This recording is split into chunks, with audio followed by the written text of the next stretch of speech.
สบายดี สบายดีเด้อบ่เตีย เดี๋ยว ง เอ้ย สบายดีทุกคนข้อยนี่แหละข้อยมาขอความช่วยเหลือข้อยน่ะชื่อว่านางรอน เพื่อนก็น้อยเลยชื่อว่านางน้ำทอง อยู่บ้านแกงพระคำเมืองหินบูนแขวงคำม้วนแล้วได้มาขอความช่วยเหลือนำสังคมทุกข์ยากลำบากข้าวขาดแคลนแกงขาดหม้อนอนแล้วบ่สบายแล้ววอนขอความช่วยเหลือแล้วได้เงินไปหาหมอแล้วความเจ็บความเป็นน่ะดีผู้เฒ่านี่แหละน้อยแล้วตะกี้ได้ผ่าตัดยกมดลูกผ่าตัดยกมดลูกออกมาแล้วก็ยังบ่ดีเป็นลำไส้เดี๋ยวนี้ปัจจุบันเดี๋ยวนี้เจ็บลำไส้ใช้พุงใช้บางเฮ็ดหยังหาหยังเลี้ยงลูกเลี้ยงเต้าบ่ได้เลยเพิ่นมาขอความช่วยเหลือขอความช่วยเหลือนำ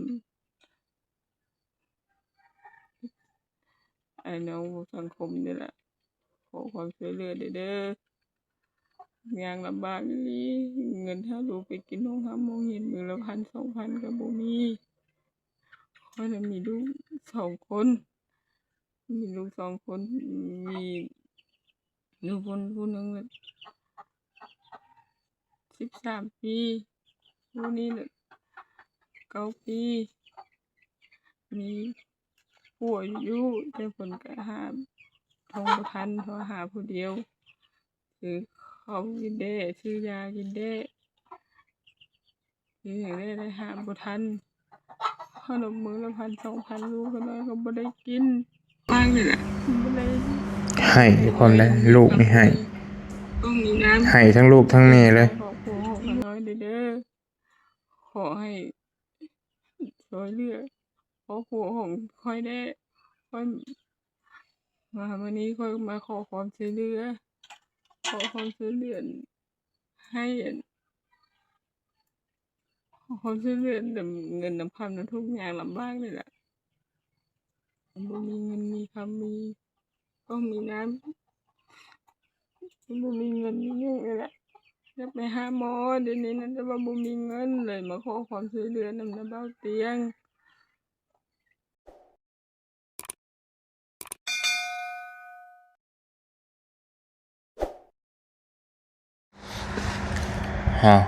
พี่น้องการทักทายเนาะการทักทายสบายดีเด้อพี่น้องการทักทายสบายดีกับบอลลี่มาพ่อกับบอลลี่ตอนค่ำคืนตอนดึกๆดื่นๆอีกแล้วอยู่เฮือนอยู่ซานคือเก่าเราพี่น้องเนาะบอลลี่กับพาเมย์กลับมาแต่ฟอกไตพี่น้องมื้อนี้ก็ถือว่าหยุดบัดมื้อละบอลลี่ก็บ่ได้ไปทางใดมีแต่พาเมย์ไปฟอกไตแล้วก็พอกลับมามันก็ค่ำแล้วนะเฮาไปใส่ก็บ่ไปใส่บ่ได้พี่น้องเนาะมันมืดแล้วสิไปเวียกไปงานต่อก็ไปบ่ได้ก็เป็นอันถ้ามื้อใดได้ไปฟอกไตนะแม่นต้องได้หยุดแหละมื้อนั้นต้องเสียสละเบิดมื้อแหละต้องได้หยุดพี่น้องเนาะก็บอลี่เองก็เพราะว่าเป็นคนนอนดึกเป็นคนที่ค่อนข้างนอนดึกนอนประมาณ2หรือ3ชั่วโมง3ชั่วโมงนี่แหละแล้วก็ตื่นแล้วก็พาตู้แม่ไปแล้วก็เป็นนอนอยู่โรงพยาบาลต่อไปพักผ่อนเพราะว่านอนบ่อิ่มพี่น้องว่าช่วงนี้ก็ทางบ่อเตียงเพิ่นไปกรุงเทพเพิ่นก็ไปพาลูกสาวไปพักผ่อนไปลิ้นไปหัวก็บอลี่ก็อยู่รับช่วงต่อยาวๆยาวมาตั้งแต่รอบที่แล้วพุ่นแหละบ่อเตียงมันกลับมาแต่ลาวใต้แล้วก็พาแม่ไปฟอกเทื่อนึง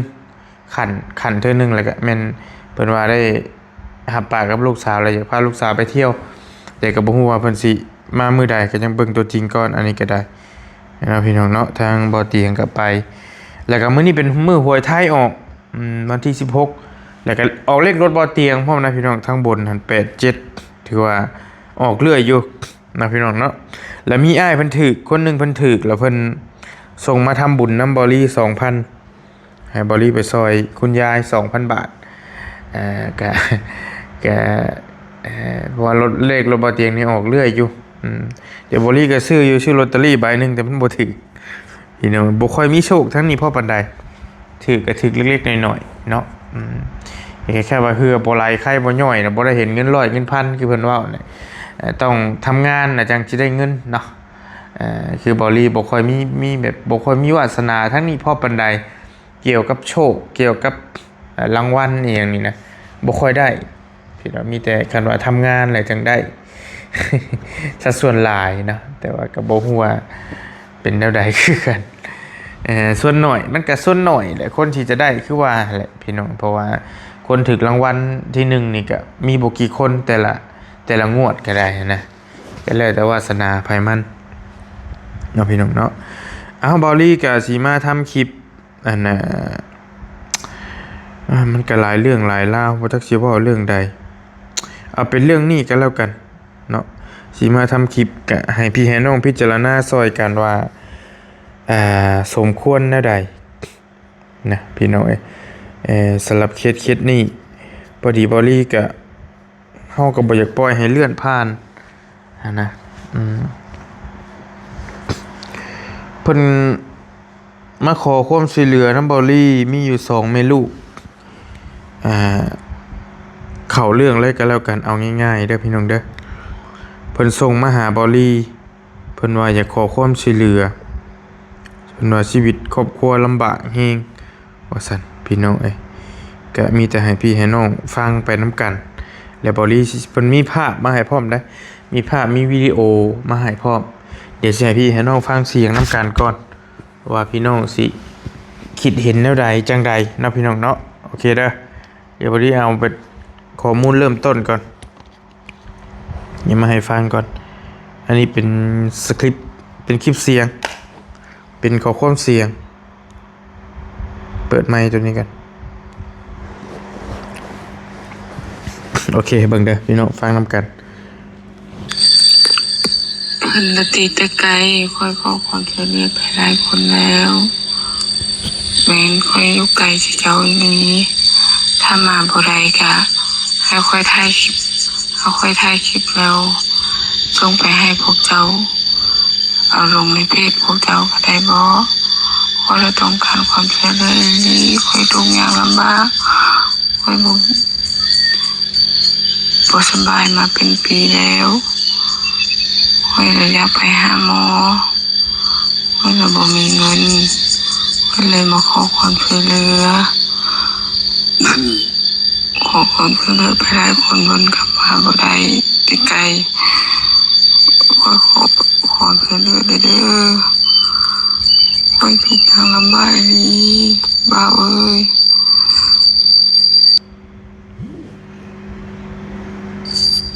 ค่อยลำบากนี้เอ้ยอาจจะกินได้ดูกินกับบ่มีตัวเองบ่เจ็บบ่โซ่เฮ็ดหยังหาหยังบ่ได้เลยเจ็บโซ่อยู่ขอความช่วยเหลือไปบ่าวหลายคนแล้วคนก็ติดไกลมาบ่ได้ไว้ถ่ายคลิปแล้วส่งไปให้พวกเจ้าลงในเพจพวกเจ้าก็ได้บ่เลยอยากให้ที่เจ้ามาช่วยเหลือดีแล้วแรกๆเพิ่นส่งมาเพิ่นเขียนมาว่าสบายดีเบาลี่ข่อยขอความช่วยเหลือได้นะข่อยทุกข์ยากลำบากป่วยมาเป็นปีแล้ว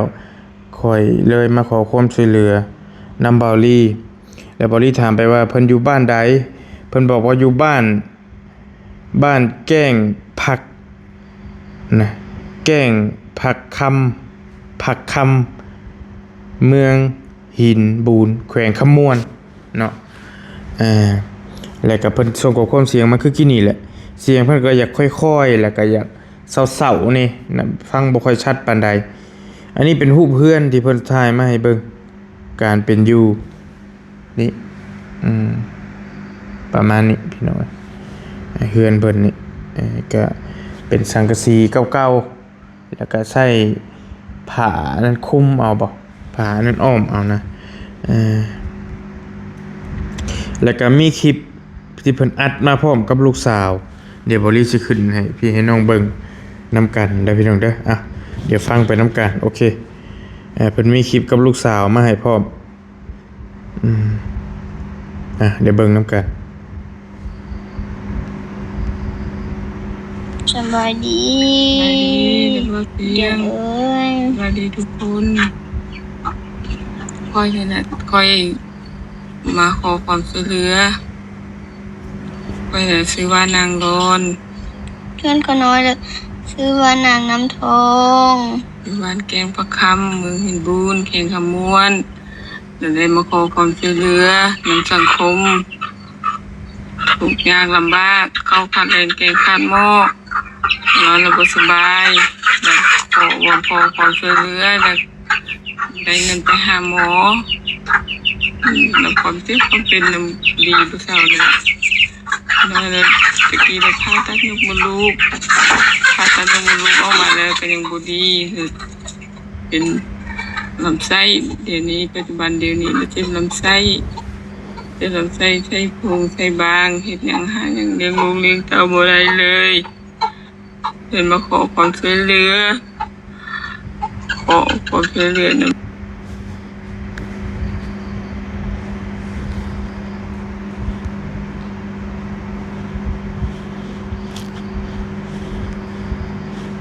สบาย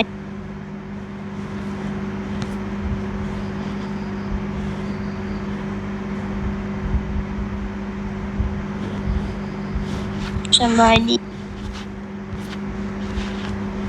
อีต้นสายของผัวของขาน้อยเด้อขอให้ช่วยเหลือเพราะผัวของค่อยได้ค่อยมาวันนี้ค่อยมาขอความช่วยเหลือขอความช่วยเหลือให้ขอความช่วยเหลือเงินน้ำพันน้ำทุกอย่างลำบากเลยแหละ ให้พร้อมได้ลูกไม่ให้ ต้องมีน้ำ ให้ทั้งลูกทั้งแม่เลย บ่มีเงินมีลูกเลยแหละจะไปหาหมอเดี๋ยวนี้นั่นจะว่าบ่มีเงินเลยมาขอความช่วยเหลือนำเบาเตียงขอความช่วยเหลือเด้อเหตุการณ์อยู่แบบนี้แหละ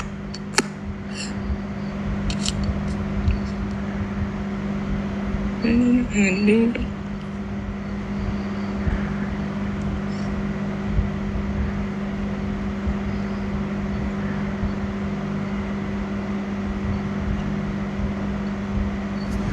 ให้เบิดแม่เบิดลูกบาดนี้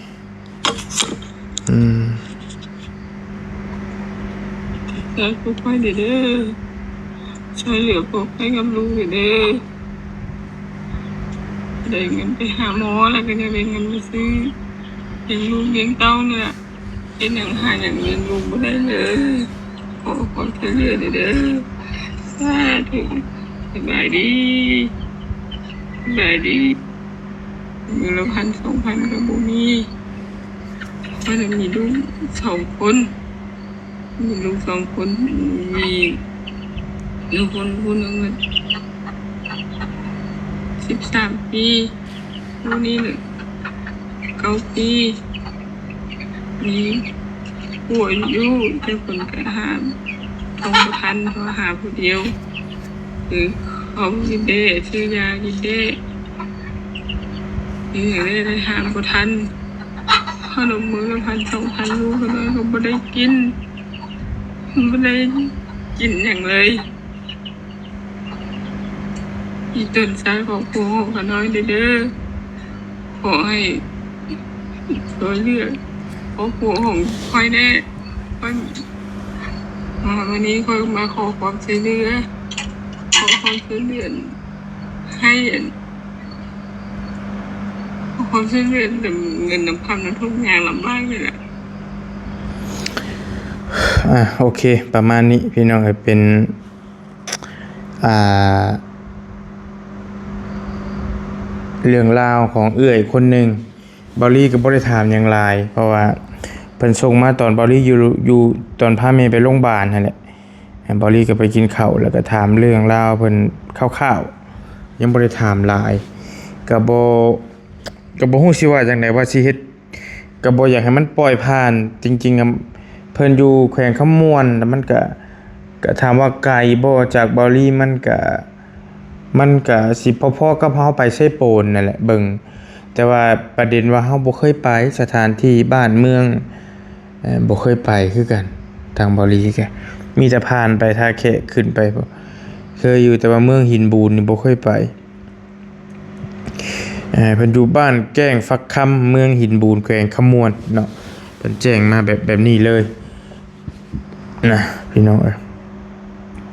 ก็คนใดเนาะที่อยู่เขตใกล้เคียงบ่หรือว่าเป็นจังใดก็จังแวะเข้าไปเบิ่งแล้วนี่ไปเบิ่งหรือว่าไปซอยแล้วนี่ถ้าคนใดอยู่ใกล้นะพี่น้องเนาะอันนี้สิเป็นเรื่องจริงหรือเรื่องเท็จเฮาก็บ่ฮู้เพราะว่าบอลี่ก็ยังบ่ได้ไปเบิ่งตัวจริงต้องบอกแบบนี้ก่อนว่าเพิ่นน่ะโทรมาขอความช่วยเหลือเฮาก็แค่เฮาเป็นสื่อนะเฮาเป็นสื่อบอลี่เป็นสายบุญแล้วก็เลยอยากมาประกาศให้ว่าถ้าพี่น้องคนใดอยู่ใกล้แหละมีข้าวสารอาหารแห้งมีเงินมีทองพอให้เราเนี่ยก็ไปแวะซอยแล้วแน่แล้วก็ไปเบิ่งตัวจริงว่าสมควรซอยหรือบ่สมควรซอยอันนี้ก็บอลี่เป็นคนกลางก็บ่ฮู้ว่าเราเป็นคนแบบใดเป็นจังใดนะก็บ่ฮู้คือกันตัวนี้ก็ไปเบิ่งก่อนเนาะแต่ว่าพี่น้องคนใดอยู่ใกล้นะแต่ว่าเบิ่งทรงเราก็คือสิทุกข์เติบพอสมควรอยู่ดอกแต่ว่าเฮาเองก็ยังบ่ได้ลงพื้นที่ไปเบิ่งตัวจริงอันนี้ก็ต้องว่าแบบนี้ก่อนเนาะแต่คนใดได้อยู่ใกล้ก็ไปเบิ่งซอยแล้วนี่กระบะเห็นแล้วก็ได้พี่น้องเนาะสำหรับเคสนี้ก็ได้บ่ฮู้สิว่าจังใดสองแม่ลูกว่าซั่นดอกแบบให้น้ำตาไหลเบิดแม่เบิดลูกเลยผัวก็มีลูก2คนแล้วอะแต่ผัวหาเงินบ่ทวงบ่ทันแล้วก็ป่วยก็เฮือนซ่านก็คือถ่ายให้เห็นนั่นแหละว่าซั่นดอกเนาะพี่น้องเนาะก็ประมาณนั้นเราส่งมาให้เบิ่งก็พี่น้องคนใดไปบ่หามาบ่ถือก็ส่งมาหาบอลี่แล้วบอลี่สิเอาเฟซเราให้ก็บ่ฮู้ว่าสิเป็นแนวใดคือกันเบอร์เราก็ยังบ่ทันได้ให้ได้นี่แกพี่น้องก็เห็นแล้วก็รู้สึกว่าลิตนเพิ่นอยู่ทางนี้ก็ได้เอาก็จังค่อยว่ากันสำหรับเอื้อยเพิ่นนี่ก็ได้เป็นเคสของเอื้อยคนหนึงรายละเอียดก็ตามที่เราเว้ามาแหละแล้วก็บ้านเมืองก็อยู่ต่างเขตต่างแดนก็ให้พี่น้องพิจารณาเบิ่งว่าสมควรซอยบ่หรือว่าจังใดเนาะอันนี้เฮาเองก็ยังบ่ทันได้ลงไปเบิ่งตัวจริงเฮาก็ยังบ่ทันฮู้แต่ว่าพี่น้องอยาก